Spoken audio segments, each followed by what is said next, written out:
This is Mike Kavanaugh with HERONewS.org and HERONEWS.org, and we brought one of our Broadway heroes back. This is Patrick Boyd. Yay! Yay, we're doing a check-in with you. It's been a couple years since you were our official Broadway Hero of the Month, but you've always performed in our show. Yes. Going to do it again this year, so here we go, catching up. Yes, we are. So, Patrick, how are things? Things have been really good, been busy. I'm not doing as much musical theater anymore. I'm doing more film and TV and working on that part of my my career. And also working on a new play that's been in development for since 2017.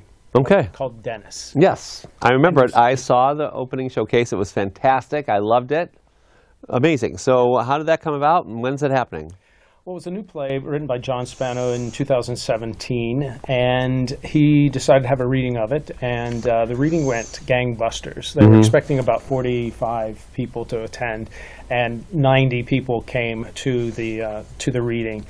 And that prompted an equity workshop of the piece the following year, in 2018, and that was very successful. We had 4 standing room only productions of that, and so that prompted interest in doing it one more time as a showcase to attract investors and get sponsors and to take it off Broadway.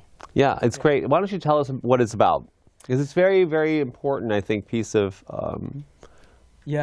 information about our times, really, especially my time and your time. Yeah, it resonates with a lot of people because of the various themes, as you saw. It's a 4-character play. It's about a 50-something-year-old gay man, played by me, and he is struggling with a recent prostate cancer diagnosis. And Dennis is a sexual tiger, and he likes online hookups and webcams and all of those sorts of things. And his treatment for the prostate cancer is kind of putting a kibosh on his activities, his sexual activities. Then he meets a much younger actor who's come to the city to become famous and have fame fall from the sky and wrap him up in a rainbow, I think the line is in the show. And there's really not too many reasons why these two people should get together, because it really explores the generational differences of what it was to be a gay man in the late 80s, early 90s, during the AIDS epidemic. And of course, Dennis has lost friends. So a good portion of the play is about remembrance and legacy.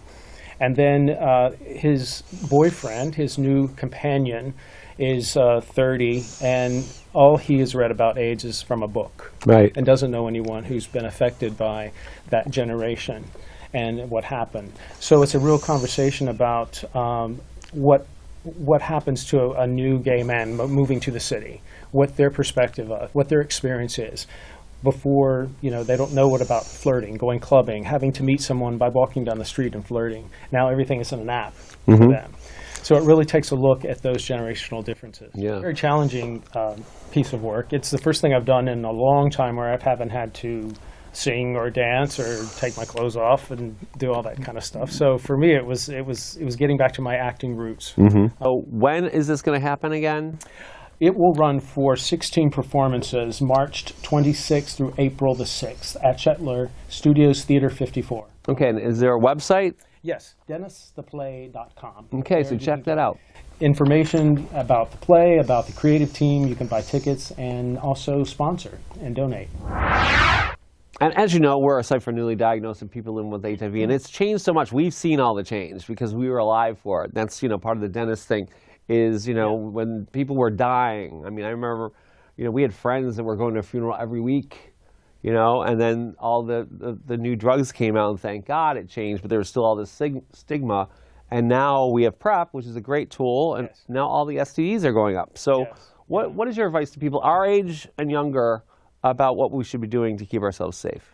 Well, I think there has been a lot of shame with people with HIV. People with HIV have experienced that, and now to a degree, I think there's a reverse shame with people who enjoy unprotected sex, and people may be shaming them that they're not being more responsible, but they feel like I'm on PrEP, so I'm fine. But to your point, the STDs are just escalating like crazy. So I think more importantly, I think it's a given that you have to use protection. It's a given you have to be on PrEP. And now you just have to take better care of yourself and, with your choice of partners and wearing protection so that you're not passing all of these diseases around to each other. And just so you know that these viruses, these STDs are also changing. They're becoming immune to other applications of medication. So it's really scary how these diseases, including HIV, has a new strand, can manipulate themselves. So it's, really, you never know what you're going to get. So please, if you're not in a monogamous relationship, definitely use protection and be safe. Yes. And remember, gonorrhea can be in the mouth, it can be in the anus, it can be everywhere. So when you go to the doctor, you have to check for gonorrhea everywhere, not just the regular gonorrhea test. That's really good advice. So glad you came back, our Broadway hero.